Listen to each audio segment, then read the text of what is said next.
चालबाज ड्रामे के next episode में अब आप लोग देखने जा रहे हैं कि अब बहुत जल्द यही आशिर होगा जो कि सबको राजी कर लेगा अब ईशल के रिश्ते के लिए, क्योंकि सबको हार मानना ही पड़ेगी अब आशिर की ख्वाहिश के सामने, क्योंकि सब लोग ही जान जाएंगे कि आशिर दिल की गहराइयों से अब ईशल से मोहब्बत करता है।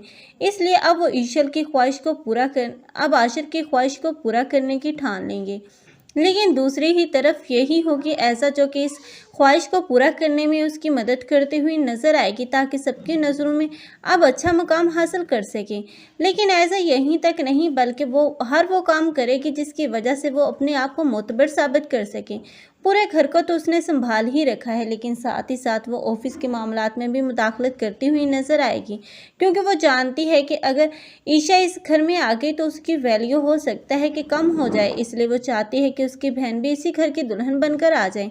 इसलिए वो रोहान उसकी शादी अब अपनी बहन अनाया के साथ करवाना चाहती है। लेकिन अनाया जो कि एक खुदसा लड़की है, जिसने अब एक अमीरजादे को पसंद कर रखा है जो कि सिर्फ उसके साथ टाइम पास कर रहा है। लेकिन अब अनाया है जो समझती है कि वो उसे मोहब्बत करता है, लेकिन उसका काम ही अलग अलग लड़कियों से अलग अलग टाइम पर मिलना और टाइम पास करना है।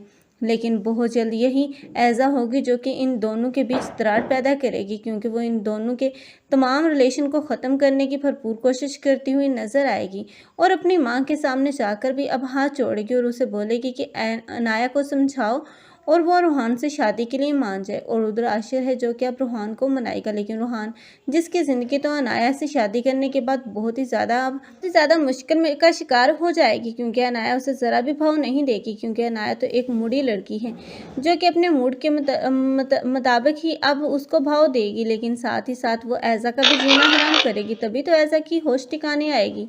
आप लोगों को ये ड्रामा कैसा लग रहा है और इस ड्रामे में किसकी एक्टिंग को लाइक कर रहे हैं, कमेंट सेक्शन में अपनी कीमती राय के इज़हार लाजमी करें।